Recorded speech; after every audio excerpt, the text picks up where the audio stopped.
So the 10th lesson is think in systems. Again, drawing on the 9th lesson, the previous one, like think in different styles. So don't overuse analytical thinking, splitting things into ever smaller categories, ever smaller groups. Use also synthetic thinking, it's the opposite. The other name for it is systemic thinking. Try to look for common patterns, commonalities. So this is the lesson number 9. Number 10 is like think in systems, meaning like since systems exist and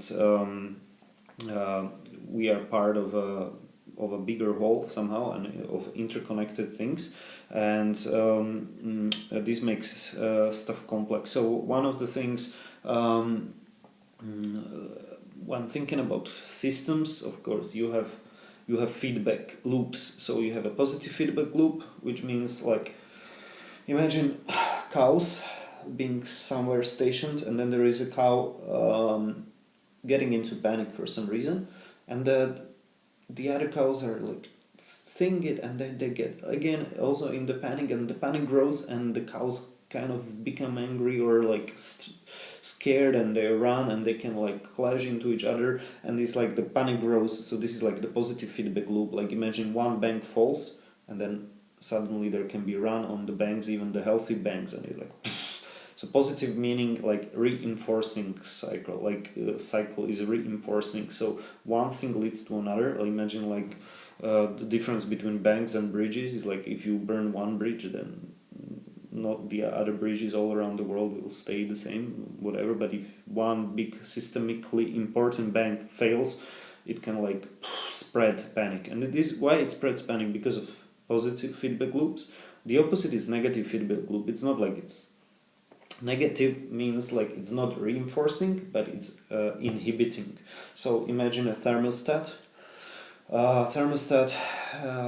controlling, inhibiting the temperature. So you have heating, it hits a certain temperature, 23 degrees Celsius, then the thermostat switches it off. It inhibits the everlasting growth of temperature or something. So this is negative feedback loop. So its break is a negative feedback loop, or some automatic break into something, cooling of some stuff. So in complex systems, you have positive feedback loops, you have negative feedback loops, and you have delay. Delay is quite bad. So not bad, but it's quite important. So positive feedback loops, negative feedback loops, delays. Imagine you switch on, you are in your shower, you want to increase the hot water, and it doesn't go or something. There is some problem, so you keep doing it, then you overdo it, and it's like too hot, then you just like again put like too cold water, and then it becomes too cold. Why? Because of delay. You don't have the feedback immediately, there is a delay. This kind of problem causes a lot of mess. You can go into banking, into other things, and you can go into our third lesson, which is skin in the game. I mean there is a delay between the feedback. So imagine politicians for 4 years doing something, then they leave, but then there is a delay, so the other guys will take up the check or something like that. So complex systems. Think in systems, meaning okay, you need to think analytically, definitely, quantity. You need to synthesize different things, and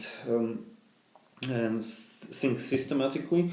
And then but you need to think in systems, in feedback loops, positive feedback loop, negative feedback loop, and delays. That's important. Talking about systemic thinking, then there are